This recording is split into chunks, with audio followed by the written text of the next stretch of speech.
Here's the entire story of Komi Can't Communicate in less than 15 minutes. Let's start. On her first day attending the elite Itan private high school, Shoku Komi immediately receives an overwhelming surge in popularity due to the unprecedented stoic beauty and refined elegance her classmates perceive her to possess. However, only Hitohito Tadano, an exceedingly average schoolboy who sits next to her, discovers that behind her beautiful appearance, Komi has a severe communication disorder.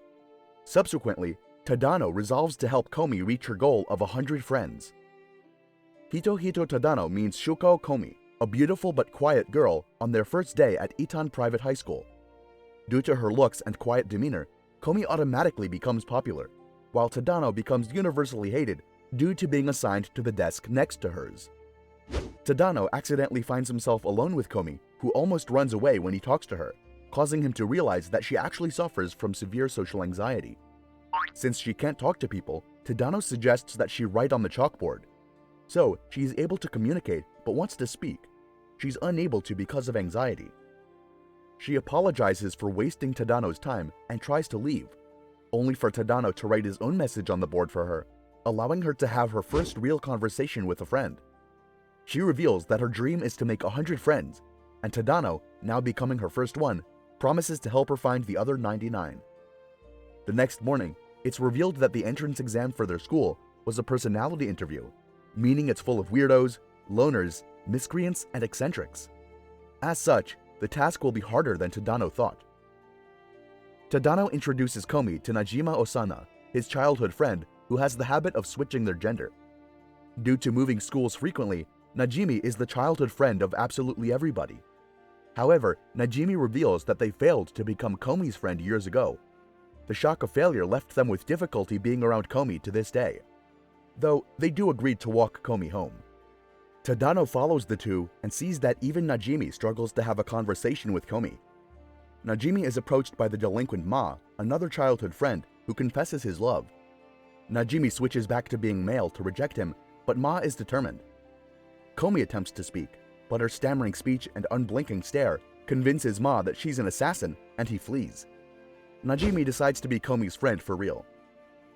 Najimi begins eating lunch with Tadano and Komi, making Tadano even more unpopular. Tadano explains about Komi's desire for friends, so Najimi sends Komi to get a complicated coffee order by herself, claiming that it's training to force Komi to speak. However, despite several attempts, Komi gets the wrong coffee and cries, forcing Tadano and Najimi to apologize, though they both consider Nomi sulking to be cute. Himiko Agari struggles to communicate and panics when Komi begins to follow her.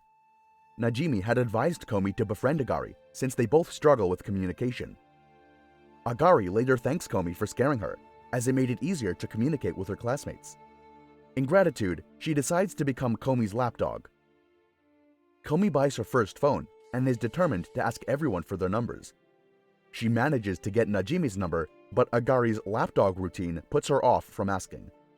Asking for Tadano's number is even more awkward when Agari accidentally ruins the moment. Komi is elected class president against her will.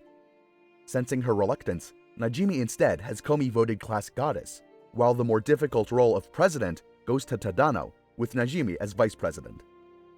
Komi accidentally calls Tadano, leading to her awkward first phone call, which both she and Tadano are proud of achieving. Komi is intrigued by the games played by popular students, so Najimi invites her to join. However, everyone lets Komi win due to her popularity. Tadano sabotages the second game to spare Komi an embarrassing moment, adding to his unpopularity, but he's happy when Komi thanks him for helping her have fun. During physical exams, Makaro Yudano, who hates to lose, is determined to beat Komi. Komi wins by having better eyesight, being taller, and weighing less. Yudano decides a physical exam proves nothing and insists that the exam is a draw. Tadano scores completely average on the exam. Ran Yamai, a popular girl, is obsessed with Komi and forces Najimi to introduce them. Tadano wakes up in Yamai's bedroom, Yamai having kidnapped him to keep him away from Komi. Najimi asks if she and Komi can visit Yamai's house, and she agrees. Najimi finds Tadano in a closet, forcing Yamai to reveal her belief that she would make a better friend than Tadano. She's shocked when Komi rejects her in favor of Tadano. Komi blames herself for what happened. and asks if Tadano will still be her friend, even speaking out loud to him. Najimi then brings over Yamai to give a confusing apology for her actions. Komi then decides that Yamai can know about her social anxiety. Yamai is shocked to learn the truth, but decides that being unable to speak just made Komi even cuter, and decided to help her find the 100 friends. After a brief hesitation, Komi decides Yamai can be her friend too. Komi is somehow even more attractive in her summer uniform. Yadano is determined to beat Komi during fitness tests, but loses yet again. Komi is unable to shake her hand, so Yadano becomes even more determined to beat her. Najimi asks to visit Komi's house, and they meet her very outgoing mother, Shuko. Najimi leaves Komi and Tadano alone together, but is disappointed that nothing happens. Najimi finds Komi's childhood photo album. They then send Komi photos of their visit, which Komi saves in a photo frame. Komi asks to visit a ramen shop, so Agari takes everyone to Ramen Doru. There, Komi manages to follow all the unspoken rules perfectly, causing the customers and chef to greatly admire her. Omoharo Nakanaka, a chunibyo, claims Komi is Princess Camellia, her friend from a previous life. Tadano remembers acting similarly in middle school. Realizing that Nakanaka is lonely, Komi volunteers to be Nakanaka's gym partner. Najimi takes Tadano's umbrella and leaves a note, so Komi and Tadano share hers. She notices that he let his shoulder get wet to give her more cover under the umbrella. At a convenience store, Tadano realizes that Komi read Najimi's note and waited for him so they could share hers. Komi attempts to tell a joke, but having never told one before, has no situational humor or comedic timing. Tadano is similarly bad at joke telling, but Komi is impressed anyway. Komi has never been clothes shopping before, so everyone picks out clothes that they think will suit her. Komi ends up buying a dress chosen by Tadano. Komi then goes to a beauty salon. Maki Karisu, the owner, knows Komi and can understand her, whereas her trainee, Kamiko Arai, thinks Komi's silence is a criticism of her customer service skills, until Komi manages to thank her. The next day, only Tadano notices her haircut, making Komi happy. Komi can't sleep due to overthinking about her failed conversations throughout the day, but eventually falls asleep thinking about Tadano helping her. Najimi asks for help studying, but grows bored. After making too much noise in the school library, Najimi is punished by the assistant librarian. Everyone passes their exams, including Najimi. Yadano is still furious that Komi scored higher than her on every exam. Over the summer, both Komi and Tadano spend the first week feeling lonely, but are too nervous to call each other. Najimi unknowingly solves the problem by inviting them both to go swimming at the pool. Despite feeling nervous, Komi makes it to the pool on time and wears the dress that Tadano chose. Komi only owns a school swimsuit, so Yamai forces her to buy a bikini. Komi later trips and scrapes her knee. Unable to enter the water, she then sits alone. So, Tadano helps her feel better and pulls her into a shallow pool to help keep her bandage dry, then panics when he realizes that he held Komi's hand. After ending the day with a water gun fight, everyone heads home. Komi decides to visit the library. Her father, who's also bad at communicating, goes with her, and they get shaved ice. Through mostly non-verbal communication, they manage to talk about Komi's school life. Komi finds a book, but is too scared to ask to borrow it, so she decides to read it there. When her stare scares a baby, she manages to cheer him up. Tadano, who is also at the library, watches happily from nearby, and forgets to return his own books. Komi goes to a park and has fun while she's alone. A passing Tadano is awed by her beauty, and again forgets to return his books. Komi and her family visit their relatives. Despite being uneasy at first, Komi and her cousin Akira bond and play together. Komi is then summoned by her grandmother Yuiko to update her on her life. However, when asked if she likes a boy, Komi shakes nervously, which alerts her grandmother, who immediately discovers Tadano's name on her phone. Komi and Tadano are then invited by Najimi to a summer festival. Komi gets anxious as she's forgotten to bring something to write on, prompting Tadano to say that he'll help her. They visit some of the various stands and games, in which Komi beats Yadano in a shooting game and wins a video game console. Later, Komi manages to verbally compliment Tadano's look. While waiting for their friends, Komi writes with a stick that she really enjoyed her time alone with Tadano, only to quickly erase it before he could see it.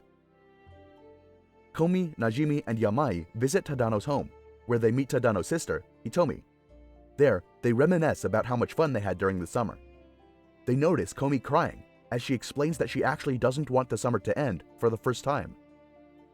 The semester after summer vacation begins. Nokoko Inaka is distressed because she's from the countryside. After overhearing that Komi is going to buy Najimi a sandwich, she follows her to learn how to order food like a city girl. Naka invites Komi to hang out at her house. Nervous at having Komi at her house by herself, she also invites Najimi, who brings along Tadano. They play a video game, and Tadano manages to teach Komi how to play. On their day off, Najimi asks Komi and Tadano to help distribute tissues in a retail store. Despite a difficult start, Komi becomes more confident when she finally manages to give a tissue to a woman and distribute the whole box by the end of the day. Tadano shows up to class with a seed stuck on his face, but Komi is too nervous to tell him. After realizing that he calls Najimi by their first name, she asks him to call her by her first name too. Tadano, however, is unable to do so. When told by Najimi to also call Tadano by his first name to set the example, Komi, embarrassed, fails at doing so as well. The school holds its annual sports day where Komi meets Chika Netsuno, a highly competitive second-year student. After several events, Komi takes part in the relay race against Netsuno. She slips and falls, but encouragement from her friends enables her to continue running and finish in second place. Oblivious to the result of the race, Komi's friends come to her aid, much to Netsuno's delight. Komi experiences jealousy for the first time, as fellow classmate Nene Onemine is helping Tadano with his excessive class president duties. One evening, Onemine is helping Tadano before Komi arrives and offers help, which Tadano accepts. However, sensing Komi's affection towards Tadano, Onemine leaves the two of them alone. Onemine later befriends Komi and apologizes for interfering. Komi goes to a mall photo booth with her friends, much to her delight. In an arcade, Tadano sees a cat keychain in a claw game and wins it with intention to give it to Komi. 3 days later, he wants to give it to her at school, but she already got one, so they exchange them. Komi arrives home from school, where she tightly holds onto the keychain that Tadano got her. Komi's class is undecided about what they want to do for the upcoming culture festival. Komi quietly confides to Tadano that she would like to do a maid cafe. The whole class hears this and immediately agrees. Onemine and Kaede Otori, another girl from Komi's class, are entrusted with getting the materials for the festival. Otori asks Komi to help them, to which she agrees. Afterwards, Komi reveals to Otori that she had always felt useless to her classmates back in middle school and felt really happy when she had asked her for help. Komi, Najimi, and Tadano distribute flyers for the festival. Komi nervously hands them to people they have met, including the mother of the baby that she befriended at the library. The girls, including Komi and Najimi this time, surprise the boys with onigiri. When Komi realizes that Tadano picked the one she made, she's elated, and Onemine notices. Komi, Najimi, and Tadano dress as maids during the festival. While the boys feel uncomfortable around the maid Tadano, Komi responds positively to the new look, as she thinks it's adorable. Tadano is later made fun of by Hitomi, who takes a picture of him to show to their mother. At the festival, Najimi wants to use shady tactics in order to attract more customers. However, they're caught and forced to provide refunds. Komi, Tadano, and Najimi later visit a haunted house and the school's rooftop concessions before Najimi is dragged away by the meditation club. Komi and Tadano then hang out with Onemine and Otori and visit various stalls and activities. In the gymnasium, Komi's class is announced as the winners of the festival. However, thanks to Najimi's actions, they're not awarded the grand prize. Later, everyone gathers for the dance party. Komi wishes to dance with Tadano, who nervously tries to lead the way. They're then joined by an oblivious but enthusiastic Najimi. After the festival, Komi's class heads to a karaoke bar. There, Komi receives praise for her singing, even though she was too nervous to actually do so. When it's Tadano's turn, he's ignored by almost everyone except Komi, which gives him the motivation to finish. Later at home, Komi cherishes the friends that she's made so far. Thanks for watching, everyone. Remember to like and subscribe, and we'll see you next time.